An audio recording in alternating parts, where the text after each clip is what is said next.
Isang guro naman sa Lake Cebu, South Cotabato ang viral ngayon dahil sa kanyang hilig sa pagsasayaw. Kilalanin natin ang nasabing guro sa sentro ng balita ni JC Aliponga ng PTV Davao. Hindi na nakapagtataka kung bakit viral sa social media at umabot na ng million views ang mga dance video ng guro na si Sir Ian Mark.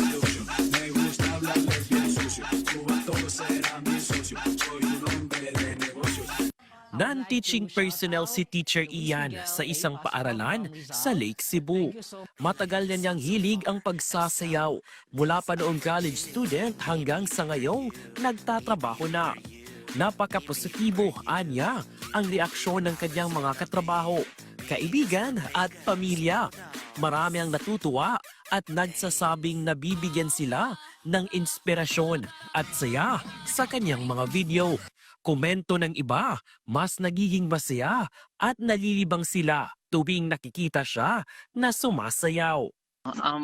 Last pandemic, kasi parang hobby ko na din kasi yung pagsayaw and yung pitik sa aking ulo, nandun na talaga siya, hindi siya scripted, kumaga parang natural lang siya. Nakakuha rin ng atensyon sa mga video ni Sir Ian ang kanyang mga outfit sa pagsasayaw.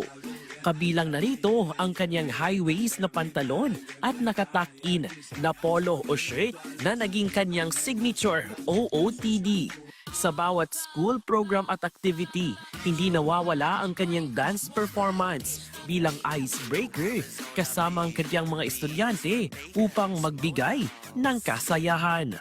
Nagtuturo pa ako sa kolehiyo namin dito sa school. I engage or parang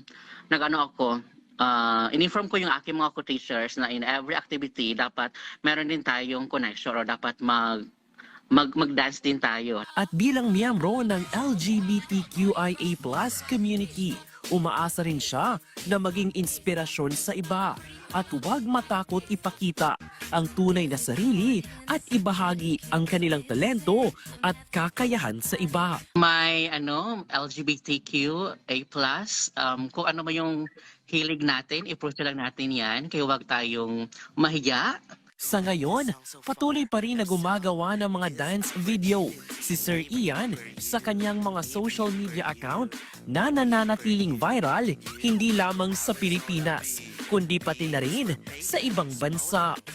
JC Aliponga para sa Pangbansang TV sa Bagong Pilipinas.